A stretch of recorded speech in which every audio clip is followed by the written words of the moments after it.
everyone. Hi. My name is Bree, and I'm here to tell you a little story.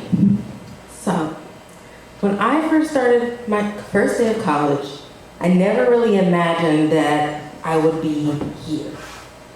Honestly, my first day of freshman year, I was contemplating all of my life choices, and I was frankly starting to regret my decision to attend Mercer. Yeah. My roommate back there.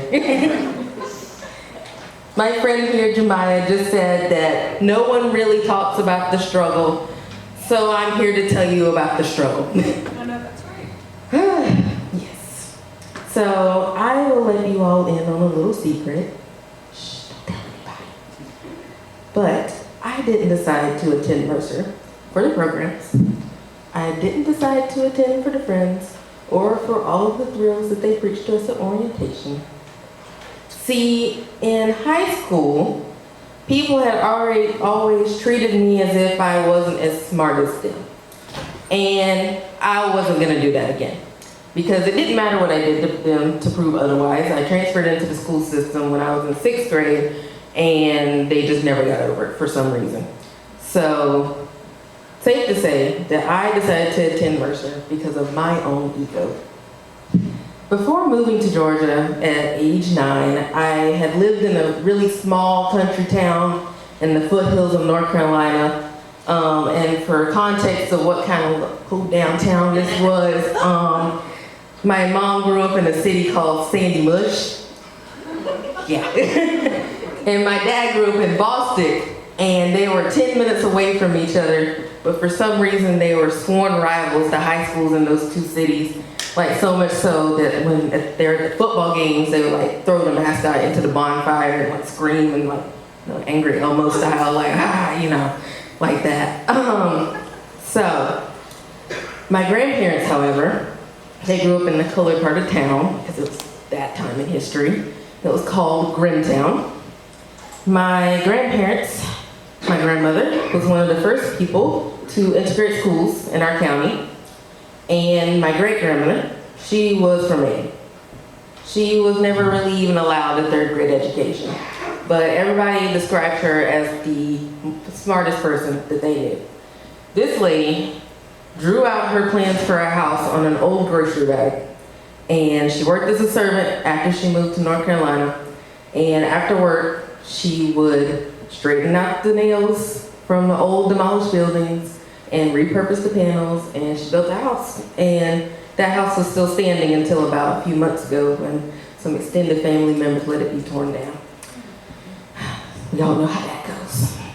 So, where we lived in North Carolina, it wasn't really the best place to be, but I never really would have known that. We lived 10 minutes away from my grandparents, and I saw them every single day. When we were a little tight on cash, my mom would take me to the McDonald's right above our house, and we would get Happy Meals and a hot fudge sundae. This really became a tradition for the happy times. In high school, we got bougie. We upgraded to Dairy Queen.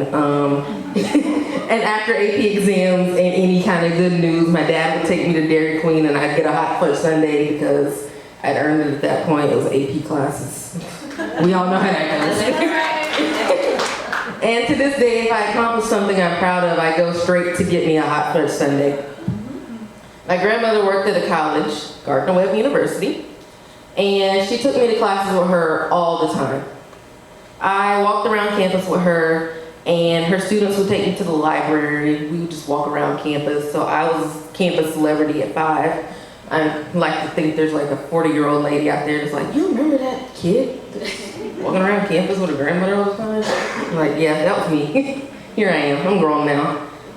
But it's really safe to say that it was never really a choice whether or not I was going to college. It was just a matter of where. And Mercer was actually my last choice in schools. I had been dead set on attending Appalachian State or Clemson. And then the week of my senior prom, my grandmother passed away. And it upended all of my plans. And I decided to attend Mercer because it was closer to home.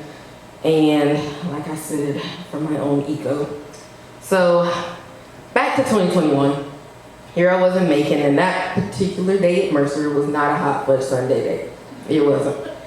Coming to Mercer for me, like I said, was more of a revenge thing and for convenience than my own personal preference. I was an 18-year-old political science major who had aspirations of becoming a civil rights attorney. And I had no idea what I had gotten myself into. So that day, while I was contemplating life in my really stinky shoebox-sized dorm room that I shared with my roommate, we were like married but separated. We were 6 feet apart from each other. I really thought that my own hubris had landed me in a really bad situation. I really had been at Mercer for only 2 weeks at that point, and some people had already felt safe enough to be quirky and pull out their racism card in my dorm room group chat, and they thought it was funny. It wasn't. So needless to say, I really wasn't having a great first college experience. But little did I know that my life was about to change. One of the first classes that I took at Mercer was Anthropology 101. And I loved it. I loved it so much that on the second week of class, I went up to the professor and I asked if it was a major.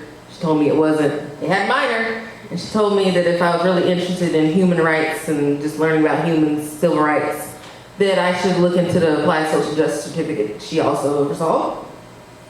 So why not? So that's when the tables really began to turn for me. After the first poli-sci class I took, I changed my major. I said, screw this, and I switched to a history major with minors in anthropology and English for reasons that we're not going to discuss tonight. So fall of 2022 was a really big semester for me. I began to work as a mentor for the Opportunity Scholars Program. I took a class called Anthropology and Activism with the same mentor professor, and met my first semester at Mercer. One of the units we covered was over public artist protests, and one of my classmates brought up the mural that was dedicated to Black history that used to be in Mercer Village. The mural in question was called Cultivating New Tones on the Spectral Stage of History, and it was painted by Jarrell Humina. It depicted important moments in the history of Macon, Black history, and just in Black history in general. Had figures such as Colin Kaepernick and St. Oni, the first person to integrate Mercer. And the mural was painted over during the early days of the pandemic. Really sparked campus and city outrage. And nothing was really ever said about it. Someone remarked that it was never really meant to be permanent, but that wasn't really good enough for us. So an idea was born that we should create a new mural dedicated to Black history at Mercer, but we were gonna do it better this time. Not better, he's a professional artist.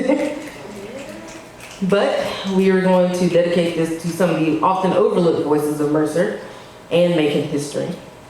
Now, during the process of bringing this to life, we had several informational sessions just to see what people wanted on the mural. We received some great feedback. People told us that they wanted to see aspects of Macon and Mercer. They wanted to see a lot of bright colors. That was cool. We also received some not so great feedback. Someone called us out on an anonymous messaging board on campus for displaying monkey history. And we got a few comments saying that we really shouldn't be meddling in the politics of the university, or we might face some scrutiny. But it was at this point that I really started to wonder, was I qualified for this? I was in this 300 level anthropology class. I was 19 years old, first semester sophomore, and I was working on my sophomore thesis for history at the same time. I was in way over my head. And I knew that this class would involve activism, but I thought that it would mean making posters, not getting involved in all of this. So we went on, and after we had received all this feedback, we partnered with a senior art student, and we got to work. We petitioned parents and students to donate money and supplies so that we could pull this off, and we held a reception at the end of the semester to unveil the mural. We expected maybe 5, maybe 10 people to show up, but we ended up with only standing room only available in the small student center room we were able to rent out. And around this time, I had made friends with my friend Jemiah. We were both mentors in the mentor program, and somehow we became the keepers of that mural. I don't know how, but we were. And the mural has traveled all over Macon at this point, including to the Tubman Museum, and it's going to be an exhibit this fall. So, No, that's right. I know that's right. fun stuff. So, needless to say, at this point, I was already doing way more than I had planned for my sophomore year. But right now, I was really just happy because I was doing good work. And then I took Engaging Social Justice with the same professor. And I really started to wonder if it was just me finding the trouble or if the trouble started to find me at that point in my life. We were tasked to create an exhibit about the integration of Mercer from the 60s through the 90s and currently. Now, I was in a group to collect interviews from about the current state of Mercer for minority students. It was really disturbing to hear that while things had improved at Mercer, they weren't really much better, and it really wasn't a safe space for minorities. During my time at Mercer, several foully racist things have happened. There was the incident my freshman year in our hall group chat. Then someone accused us of teaching monkey history, like I said. And then, again that same semester, in a freshman dorm, someone allegedly hung a noose in the closet with a note that said, "Blacks work here," except for this word involved an N and a hard R. I say allegedly as though people had seen this and the police and the president investigated. There was never really any conclusion made, and it just became something that was swept under the rug. The second anthropology class I had taken at Mercer was called Rage to Love, and somehow in that class I learned even more about myself. We discussed the Black woman's rage and how disrespected it is in society. It suddenly was clear to me that I had never really allowed myself to feel ugly emotions. I was always encouraged to brush it off quickly, lest I be labeled the angry Black woman. But sometimes you have to wallow in the anger, you have to let it fester. And another hate crime on campus only inspired me to work harder. If it's one thing about me, I've always been motivated by spite. I took the statement, "good trouble," to heart, and I wasn't gonna stop now. I know that's right. If they wanted to see me as the angry Black woman, so be it. At least I knew how to use it for good. I know that's right. No, that's right. Halfway through the semester, Mercer Center for Engaged Learning contacted my social justice class since they had heard and they were impressed by some of the work that we were doing. The center has a program called the Visionary Student Panel where you can get up to $1,000 to fund a passion project that benefits the community. And since we just can't quit, me and Jemiah applied for the grant. We had an idea to turn some of the ideas that get into the exhibit for integration into a graphic novel, just to make it accessible for everyone to read, make it more easily digestible. And we were really passionate about this. We gave a presentation for a panel of faculty. I can't talk today. Just to talk to them about our idea. And we got absolutely grilled with questions. And we were so nervous. We were like, I don't think we're good enough for this. But several people assured us that we were. We felt defeated, but people encouraged us to go on. And a few weeks later, we heard that we had been approved to apply for the grant. So through this process, we had several people who were really integral in our experience and kept us going. Our program supervisors, Ms. Nicole and Ms. Danae, were the best friends that we could have through this process. And they came to every single event that we had. And Ms. Nicole left Mercer after 13 years in January of last year. And in April, we found out she had passed away. And I was absolutely gutted by this news because she had been the only reason I had come to Mercer. When I visited during orientation, my mom looked around and said, I don't see any color here. Are you sure you want to come here? And I was like, yes, I do want to come to Mercer. And we met Ms. Nicole, and she had told us to apply for the Minority Mentor Program, that I'd be in good hands. And she took care of me for my first year and halfway through my second year. So when I found out that she had passed away, I took a second to process that emotion. I didn't sweep it off like I had been told to do before. And I let that anger fester. I let it make me mad, and I used that anger to propel me forward. And I kept going. So, over the summer, Jemiah and I went to Tanzania, and we taught human rights to girls. We had a great time, but we were still kind of worried about the results of our grant application that we had done. We'd been walked through the process, but we just weren't sure if we were good enough. Then come August, we welcomed a record number of students on campus, and I was running around like a chicken with my head cut off, herding cats of freshmen.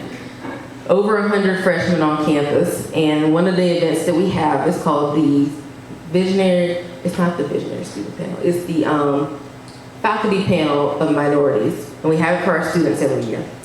And we took them there, and I wasn't really thinking about anything. I was thinking about, I was hot, I was sweaty, it was over 100 degrees in Macon, and I had been herding freshmen all day, and I slept 3 hours in the last 10 days, it felt like. And when I said hello to Ms. Shinholster, the one who encouraged us to apply for the grant in the first place, I didn't think anything of it.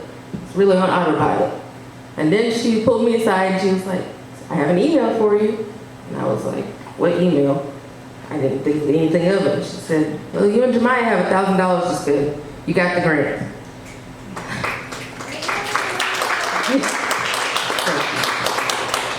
And everything came rushing back then. The social justice projects we had done, everything that we had done, all the criticism we had faced, and I was proud of myself. And later that week, I drove myself to McDonald's to get a hot fudge sundae because I deserved it at that point.